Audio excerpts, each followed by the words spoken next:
So I want to talk about Tell It, Slant, but first maybe we could read it. Jess, would you care to read it? Yeah, sure. Tell all the truth, but tell it slant. Success in circuit lies, too bright for our infirm delight, the truth's superb surprise. As lightning to the children eased, with explanation kind, the truth must dazzle gradually, or every man be blind. Thank you. Beautiful. So I have a few questions, and you could just go any direction. So the first one is, when you hear the phrase "tell it slant," what associations arise? What are some advantages of telling it slant in general? How does Emily Dickinson deliver this poem at a slant? And how does Tell It Slant relate to more Modpo poems that we will encounter? So go anywhere, combine them, rewrite them. In other words, a slanted approach to the question. Yeah. I'll weave my way through them. I think starting with the advantages of telling it slant, to me, it again speaks to the rewards that come from rereading. That when something is told in a slanted way, again, returning to that second line, success in circuit lies, Dickinson anticipates these returns and like a difficulty to her poems that requires a rereading and that slowness, but that slowness that bears so many rewards that, we've talked about so many times already in Modpo. I guess, associations with slant, wordplay or punning or words that don't quite mean what we think they mean on the first time. And especially with Dickinson, I think. Also, a lot of phrases too kind of aren't always super direct in their first reading, like kind of in the return or like once you get to the next line, that's sort of when you have to go back and reread and recontextualize that line. I think especially, not to jump from poem to poem, but with The Brain Within Its Groove, like a key example of this is that the fourth line in the first stanza, "'Twere easier for you," doesn't refer to, the splinter swerving, but it would be easier to put that current back into that a more funneled, direct line of water, right? So these moments when these slanted lines require those rereadings in order to actually get to their interpretation or to their truth, capitalized or not. Fantastic. Thank you so much. I'm thinking about repetition, the word repetition too, with thinking about rereading and how we'll be thinking about that in weeks to come, for sure. Jason? Hey, let's see. I think that especially just the first two lines of this poem, tell all the truth but tell it slant, success in circuit lies, is an incredible kind of Zen paradox koan that you can't resolve. And that's why, and in a way the pull of the poem is towards, like we have the word truth here. And it's as if the poem, line by line, is getting us to the penultimate line where the truth, some sort of thing called the truth, comes forward over time. And yet, the imperative is that you cannot, the truth cannot be stated as itself, ever, or then it wouldn't be the truth. So, Wait, the truth cannot be stated as itself, ever, for then it wouldn't be the truth. that's what the poem seems to say. Wow. I mean, not say, because it's not telling us anything. It's not telling us. Because it's slant. Yeah, It's a poem. It's And because yeah, it's a poem. That's the point. Yeah, and yeah, and just those two lines. I mean, what does it mean? The first half of the first line, tell all the truth, and then but. So we're already interfering with that imperative direct statement, but tell it slant with a dash. And then, so it's almost that the dash is being captioned by the next line, success in circuit lies. The dash is a kind of indirectness that there's more to come. And all those dashes, when she wrote them, were slanted. yeah. Well, that's a good fact, Al. But but what does that That's a fact truth. tell us? Right? Is that that's a truth, Al? Like Yeah, so that was a forced Is interpretation. it all No, the no. truth?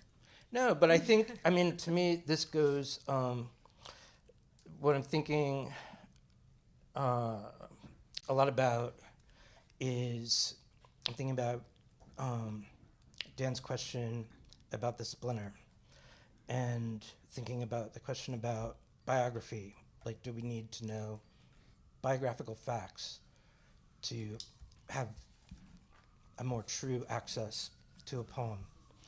And I'm very, I'm always self-conscious in Modpo because, but since last Modpo, over the last year, I've become much more oriented in having ADHD in a pretty clear, significant way. And learning a Oriented lot about meaning, it. What?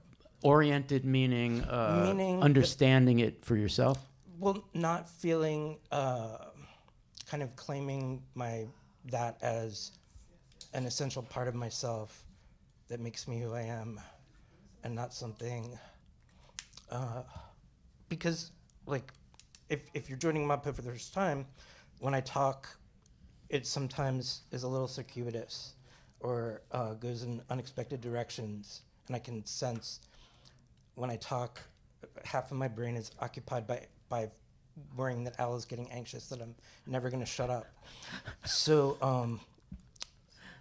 but I think it's the anxiety that is part of that causes the circuitousness as much as the ADHD. But the point I want to make is that, say Dan wrote a poem,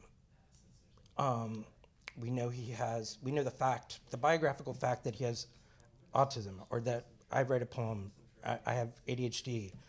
Whitman writes a poem, he's, it is fairly certain he's homosexual. He lived across the river in Camden. Emily Dickinson never married. Like, what do those facts tell us about a poem? And they tell us what? Like, do you need, like, so if you're starting Modpo for the first time, should you go read a biography of Emily Dickinson? And like, there are so many. And so the thing is like, the thing is like, the point I want to make is that, so if I was to say, well, you can understand the way I talk if you learned a little bit about ADHD. That's a generalization, which assumes that people with ADHD, or people who have autism, or people who are gay, or people who live alone in Amherst and are not married,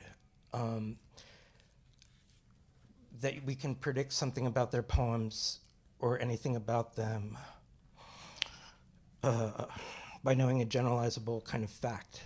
Mm-hmm. And but the thing is success in circuit lies, that like no two lives, I mean, you would have to have an infinite amount of knowledge about a life to say anything, really.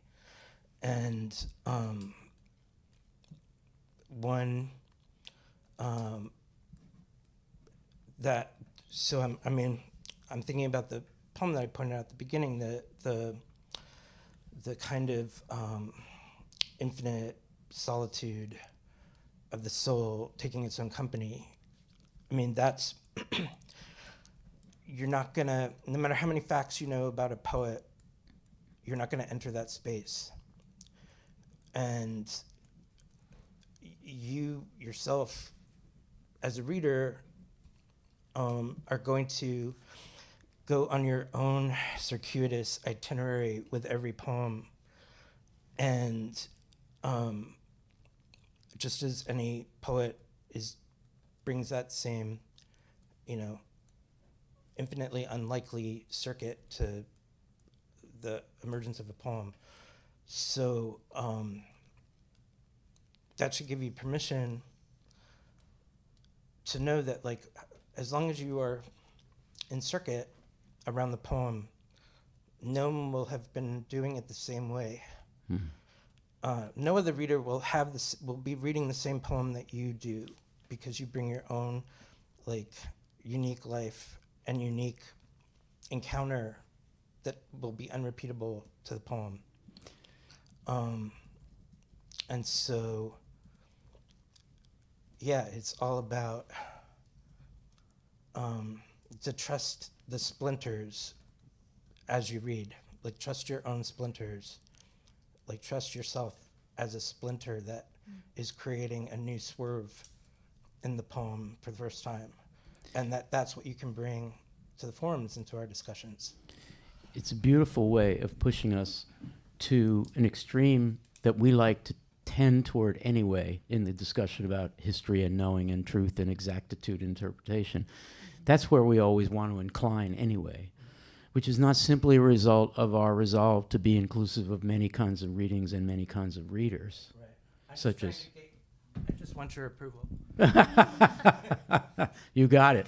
I just think that it's really good from week one to be reminded that there is, you use the word impossibility, Jason. So the impossibility of getting it exactly the way somehow it might have been meant, or in some kind of originalist, Supreme Court style originalist reading. The opposite of originalist is us. Lainey, there's a call, but I'd love to, as we get the call, I'd love to turn your question back to you and ask you to comment on Slant or Slanted. I saw in the forums, or maybe it was a private email to me, I can't remember. Somebody wrote me recently to say, I'm thinking of Slant in regards to, CNN and Fox and so forth, and, slant is a bad thing in news coverage, putting that in quotes. We're saying something opposite of that. How do we talk to people who have come of age recently, or who have, as adults trying to understand the world, encountered the news and being told rightly to steer away from slanted reports of truth, such as, the way elections turn out or so forth? How do we recuperate slant in that environment? If only I knew the answer to that question. You could open up your own network, probably. But I think it's important to make a distinction between a poem and a fact of something that happened in our world. Everything is slant. I mean, we can't get away from slant, but there's a difference between a poem and a Modpovian slanted discussion, which deliberately is assembling the trillions of shards to try to come up with some kind of collective understanding that nobody can encounter alone. That's different from an individual slanting for some intent to hide or to change people's minds about what's physically happening in the world. Right.